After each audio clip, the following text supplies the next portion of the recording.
Simon, good morning. Thank you very much for your idea to share your reflections. I think we've called this the reflections and responses of yours, and I've been encouraged just hearing a little bit.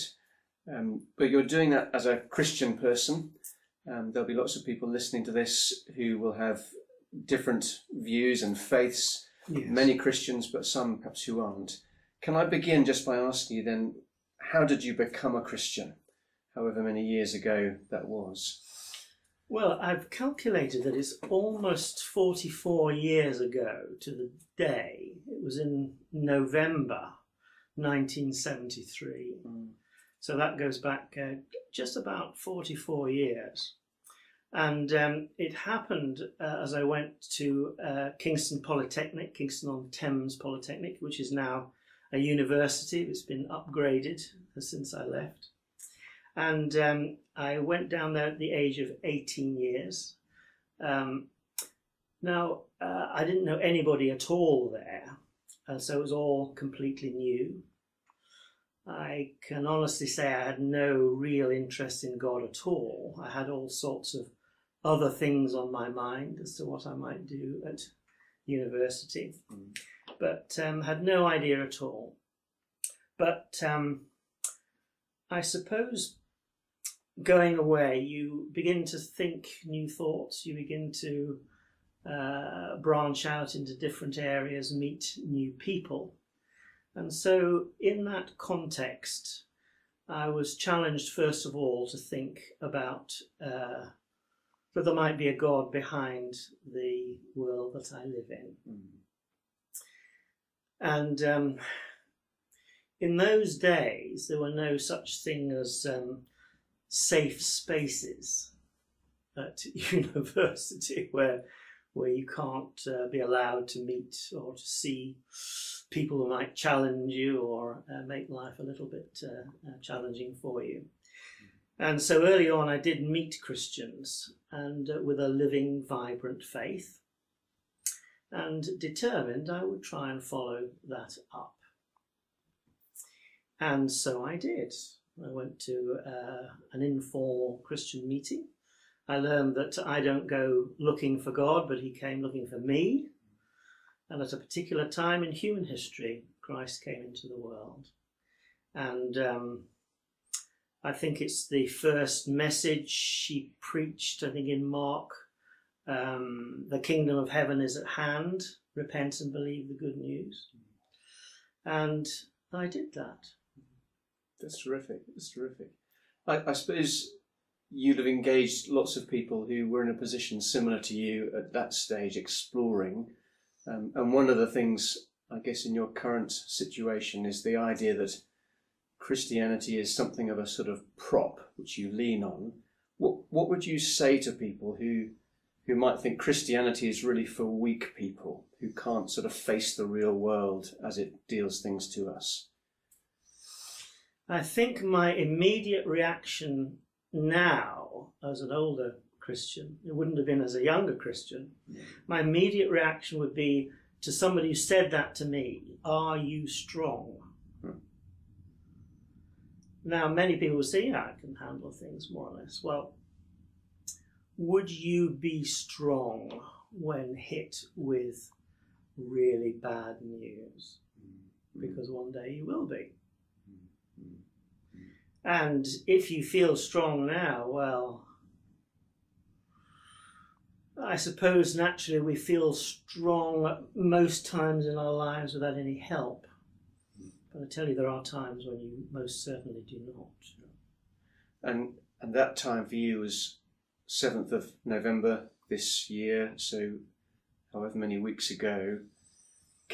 Can we ask you just to describe something of that day? I mean, I believe it was a bit like today. Today's Monday, a rainy day, yes. Rather gloomy. Tell us how it was as you found out about your tumour.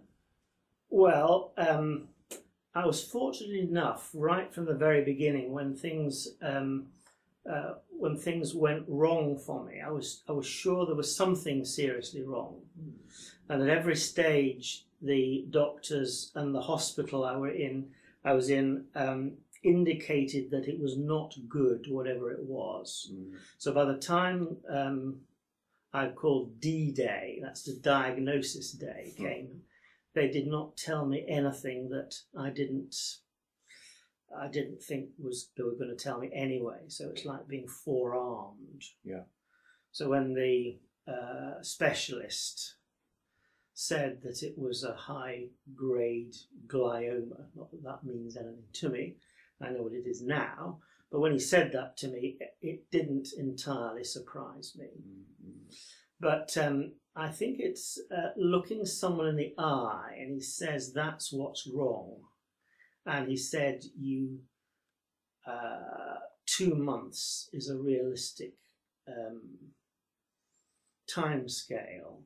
I wasn't quite ready for that, but then that's very hard, particularly with your family. My wife Lynn and older daughter Kirsten sitting there to have it in words of one syllable. It really does hit you between the eyes. Yeah. I mean, since that day, I mean, you've let people know, obviously, and you've described getting a flood of messages from so many people by all sorts of media. What's it been like to receive them and, I guess, process them, deal with them? You've had lots of people getting in touch. How's that been? It's been the strangest experience possibly I've ever had. Usually, even up to the age I am now, which is not that old, you're used to giving sympathy. You know, people dying or people seriously ill. You're used to giving sympathy. You're used to sitting in front of a blank sympathy card and thinking, what on earth am I going to say? Or a PC screen, what I'm going to say that doesn't make things worse than they are already. And so to be on the receiving end of them has been very strange. But I have to say, I've been so touched at people's bravery. They're saying things, sometimes quite pointed things, you know. But I can honestly say every single thing that was said to me, I appreciated. And if you read a message to my friends, you will then get an idea of the sort of things people said. And my reaction to them, which in each case has been very appreciative. People have said things, you know, they really shouldn't say, like, I admire you. No, the pandas are the worst side of my human nature, because nobody tends to say that thing to you. But I know where they were coming from, and so they get reaction to it, and it was just so touching. And you've had poignant things said, and yes, lots of visitors as well. Yes. But lighter moments too. Tell us a lighter moment from. Well, yes, yeah, we do. It's not all gloom, you know. It's not all gloom. I'll have to resist telling you one or two things, which probably I oughtn't to tell you, so I won't. I may tell you if you want to ask me. After the watershed, is it? Yeah. Yes. But one thing is just delightfulness. I wasn't aware of this, but a friend who's a funeral arranger, and she told me this story a little while ago, which has come to mind. And she said, it's possible now, you see, to have a green burial option. I don't know if anybody's come across green burial. Sounds rather nice. I haven't, but that does sound nice. Well, it is. Seemingly it is.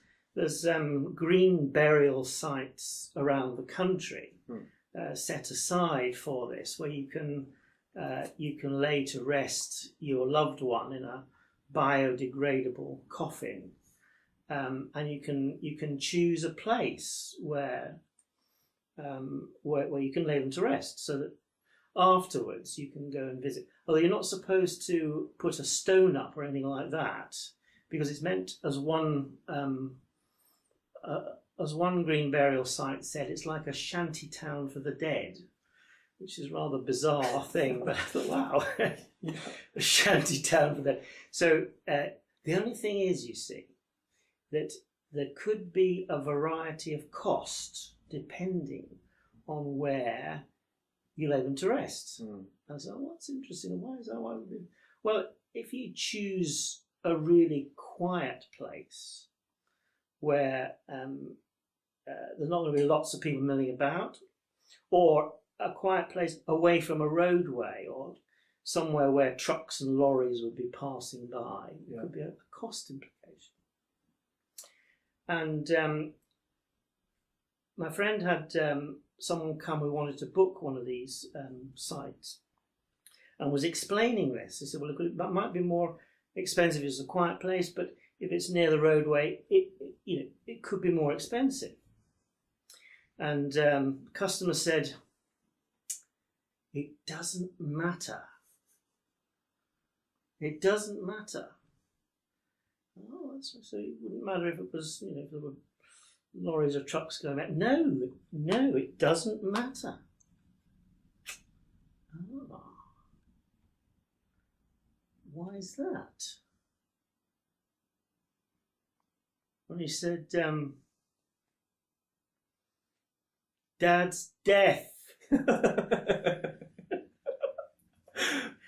I just take the biscuit? That's very good. That's great, isn't it? So it's.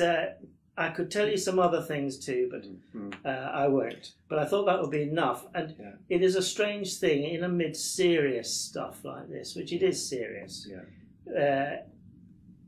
I think, I don't know, I'm sure God must have a sense of humour somewhere. We can cry, we can weep, but I thank God we can laugh. Absolutely. And that was something that's great. I laughed at anyway. Yeah. I hope you find that amusing.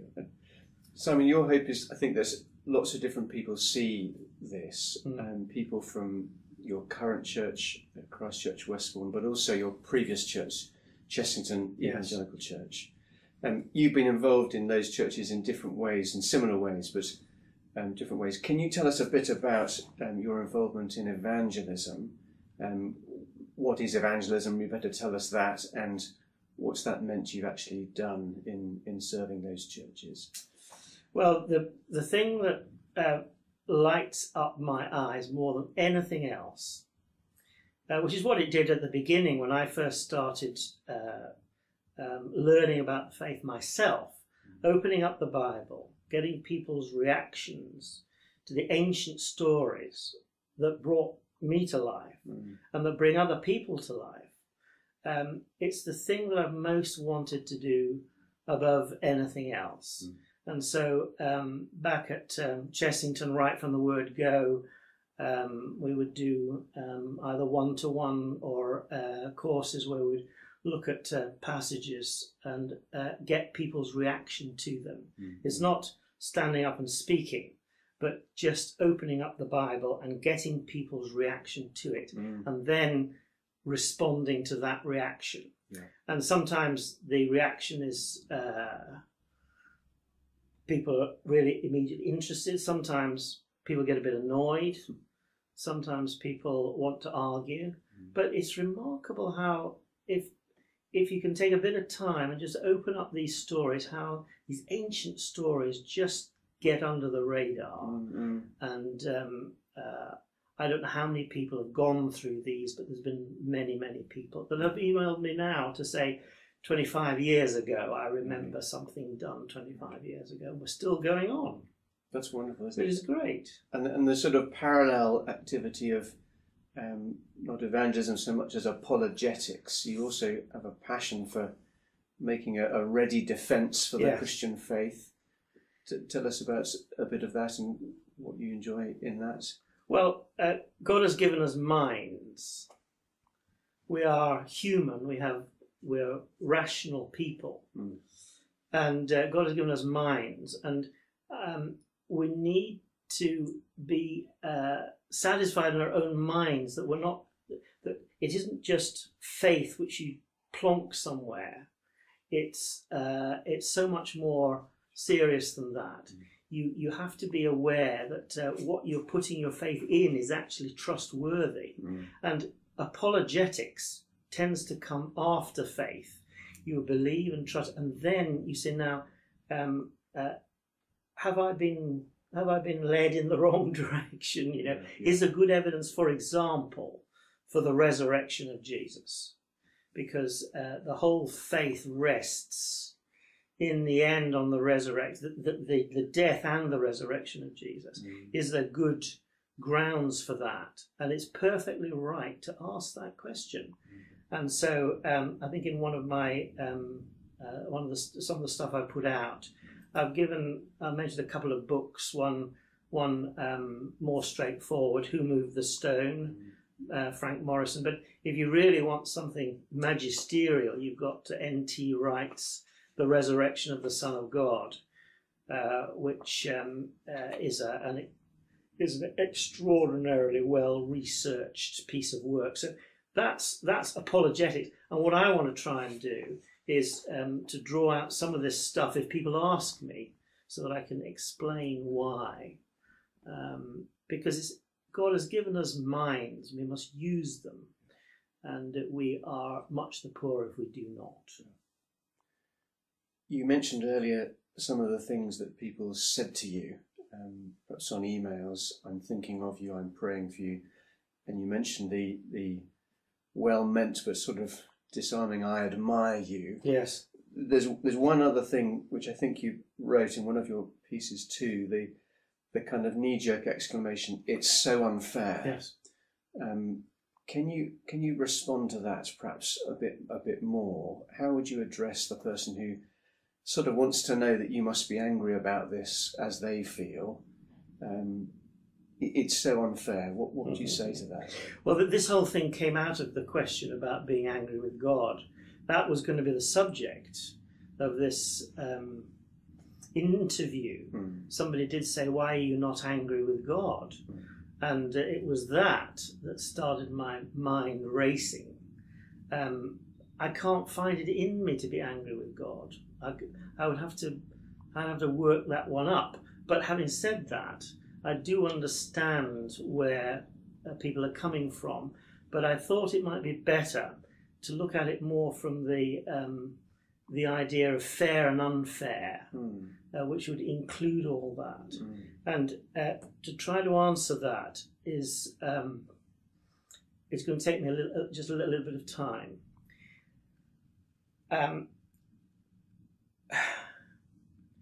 There's a story that Jesus tells in Luke 18, I think it is, about two men who went up to the temple to pray.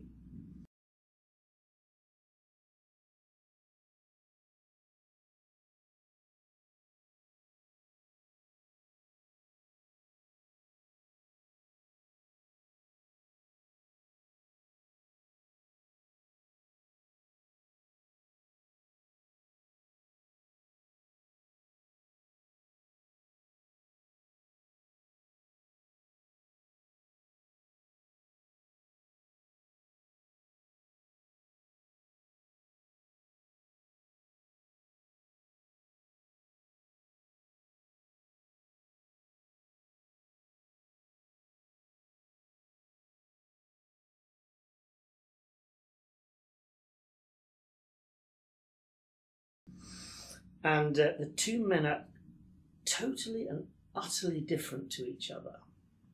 And let me try and remember the wording. Yeah. I won't read it to you. I'll try and remember the word. It's fairly straightforward.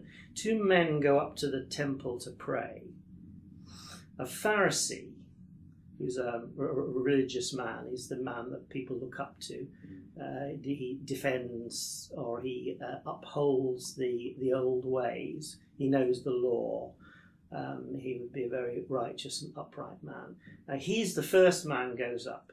He goes, and it says that he prays to God about himself, which seems to me a rather perilous thing to do, to go to the creator of the universe, who made him and is his judge, and he's going to pray about himself. And he says, I thank you, God, that I am not like other men, thieves, adulterers, robbers, and so on. And in particular, not like the second man who comes up, who was a tax collector. So he's thanking God he's not like other men, particularly like this miserable wretch that's also come up to pray, who would have been hated by the people and probably would have been creaming off money and been a ne'er-do-well. I'm not like him. And you think this man praying that prayer is inviting investigation.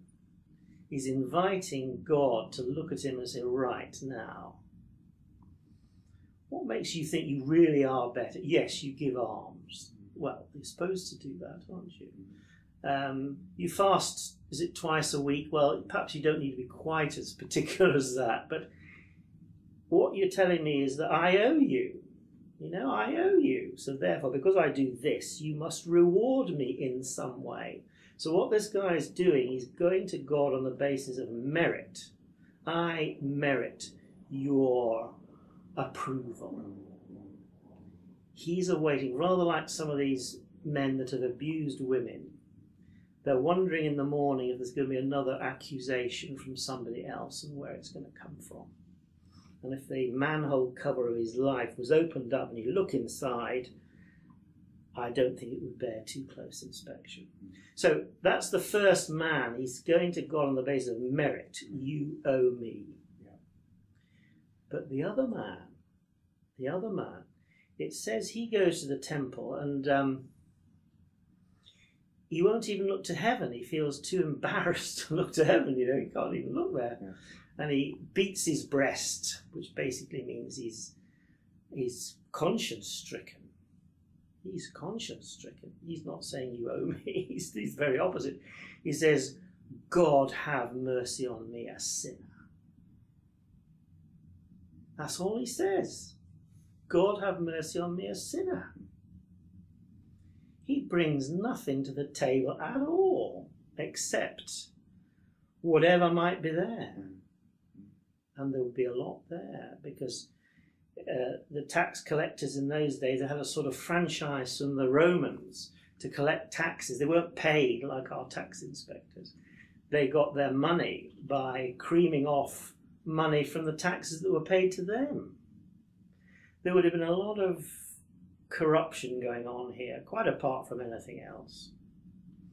And all that swept aside, he says, God have mercy on me, a sinner. And Jesus says, I tell you the truth, that man went home justified, and not the other man. This righteous man, that man went home justified. Now, when I became a Christian all those years ago, I repented, which basically means I turned away from a life lived for the world and for myself, and turned to him for forgiveness of sins. There's nothing to the table. I'm not looking for a day of reckoning, because the day of reckoning has been and gone.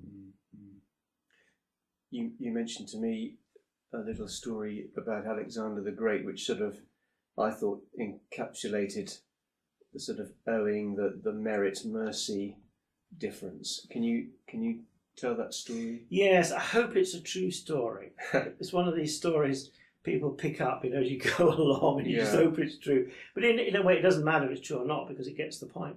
Alexander the Great seemingly had a young man in his army who ran away. He was frightened, and he ran away, and so he was hauled back.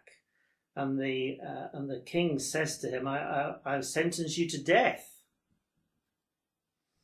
Well, his mother, as anyone's mother, I suppose, might want to do, she went to the king and said, "Have mercy on my son." And the king said, "What has he done to deserve it?" And of course, the mother came back and said, that if he did something to deserve it, it wouldn't be mercy. It wouldn't be mercy. And this is the thing with the Christian faith. If you come to Christ like the tax collector, that's what you're looking for. And so, right from the very start, my experience and any other Christian is that you're looking to God for mercy, not for justice, not for fairness. And so, but even if you were looking for fairness, even if you were to do so, I just think back on my life. We moved here 3 years ago. This lovely place. I'm solvent. I've got a house that's paid for. I've got a family. I've got friends. I've been able to work. I've been given the ability to work and to provide for my family and so on. Even if you were to look at fairness, what more could I want? Honestly. I hope that makes sense. Yes, no, it does. It does. And I mean, that may, I guess, touch on what I want to sort of come to as a final sort of group of questions. What's been the hardest thing since your diagnosis? You've spoken of people being in touch. You've spoken of some of the issues their comments have raised. Just for you personally, you are a Christian. You've explained your trust in Christ, which goes beyond death. Yes. But can you tell us a bit about what's been hard, nonetheless? I'll just say two things. Okay. One, I am angry. All right. I'm not angry with God. I'm angry with the illness. Okay. I'm angry at the waste of the illness. I'm angry at that. Yeah. But I think, other than that, the hardest thing is for my family. I feel, almost in the word go, in good spirits. And I feel guilty sometimes because I do feel like that. But I feel for my family because I'm being taken away and I don't want to be. But I know that my family trust Christ too, and I can commend them as well. But that's the hardest thing. And I think that was the hardest thing with the diagnosis, because as Lynn and Kirsten were there, it was just, I almost couldn't look over, I couldn't look over. But they've been so wonderful. But that has been the hardest, I'm afraid. And timing is obviously unknown, although you get told so many weeks, months.